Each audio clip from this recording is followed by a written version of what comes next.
মিঠু কত ভালো ছেলে।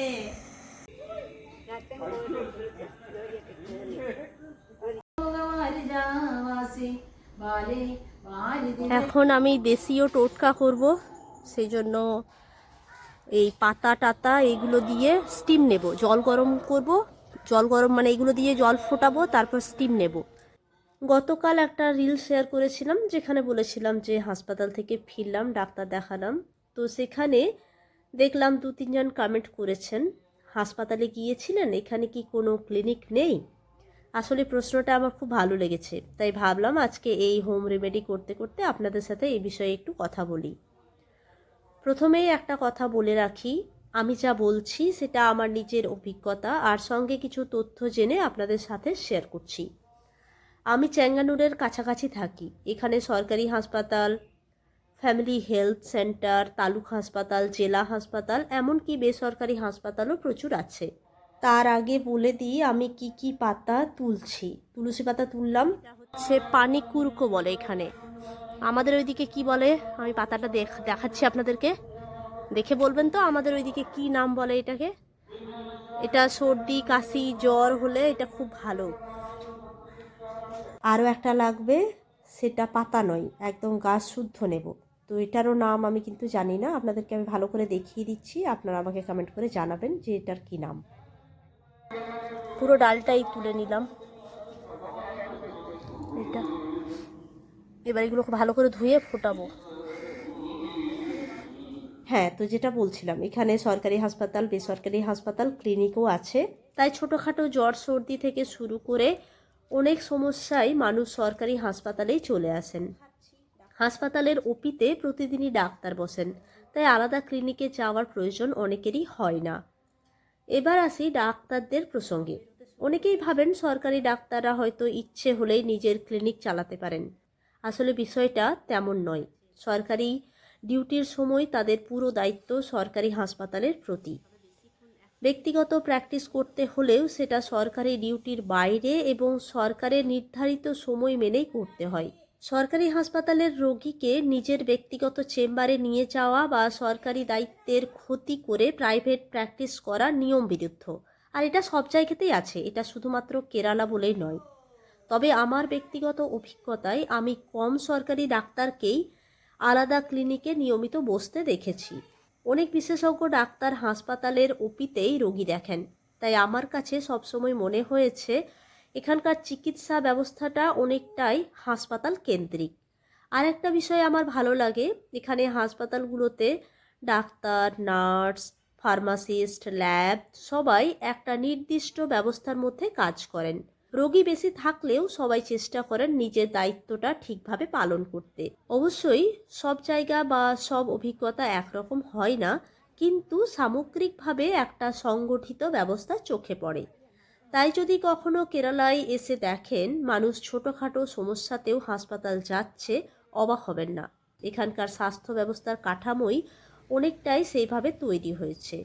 আর হ্যাঁ, আমি কিন্তু কোনো রাজ্যের সঙ্গে তুলনা করছি না। প্রতিটি রাজ্যের স্বাস্থ্য ব্যবস্থার ধরন আলাদা। আমি শুধু কেরালায় থেকে গত কয়েক বছরে যা দেখেছি আর জেনেছি সেটাই আপনাদের সাথে ভাগ করে নিলাম।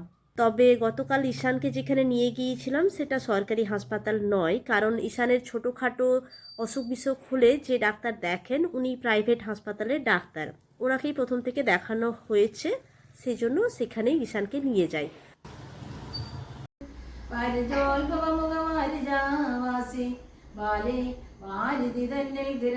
এই জ্বরে না কিচ্ছু খেতে ইচ্ছে করছে না। এখন একটু ওটসের খিচুড়ি বানাচ্ছি সবজি দিয়ে। ঈশান আর আমার, আর কালকেও বানিয়েছিলাম, ঈশান ভালো খেয়েছিল, তো আজকে আবার সেটাই বানাচ্ছি।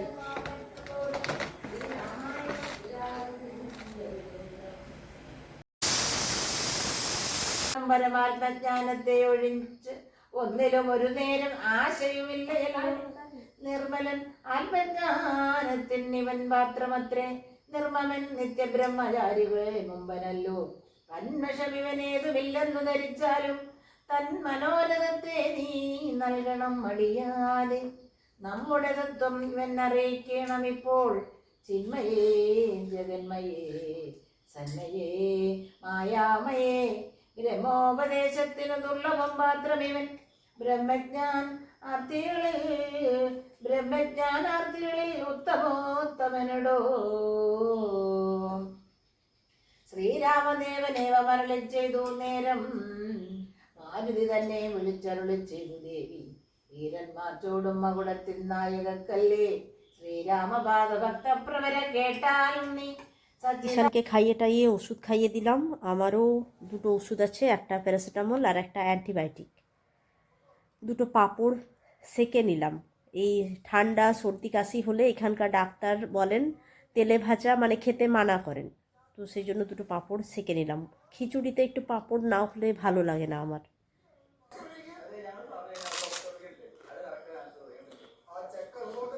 সেই কখন থেকে ঘুম পাড়ানোর চেষ্টা করছি, কখন থেকে। ওর বাবার সাথে কথা হলো ভিডিও কলে, আমার বোনের সাথে হলো, এখন কখন ঘুমাবে তার ঠিক নেই। আর আমার ওষুধ খেয়ে আমার ঘুম আসছে। আর কেউ কালো বেডশিটে চুল খুঁজে পান? এটা পাই। কালো বেডশিটে চুল দেখতে পেয়ে যায়, ও নিয়ে সেই চুলটা নেবে আর মুখে ঘুরবে। এত বদমাস হয়েছে এখন, সব বুঝছে আমি কি বলছি ওর নিয়ে, দেখছেন। আর এখন গান গেয়ে ওকে ঘুম পাড়াতে হয়, ওই আই খুকু আই ওই গানটা গায়ে আমি ঘুমিয়ে যাই। কিন্তু রে আমার কাছে এখনই, কোথাও ঘুরে আসি শহর ছেড়ে, ছেলে বেলার মতো বায়না করে, পাশ থেকে নে না তুই আমায় কেড়ে, আয় খুকু আয় খুকু আয়। কেরালার চিকিৎসা ব্যবস্থা নিয়ে আরও অনেক কথা আপনাদের সাথে শেয়ার করব, আগে আমি সুস্থ হয়ে যাই। আজকে ব্লগটি এই পর্যন্তই। সবাই খুব ভালো থাকবেন, সুস্থ থাকবেন। আবার দেখা হচ্ছে আমার পরের ব্লগে। শুভরাত্রি। Thank you.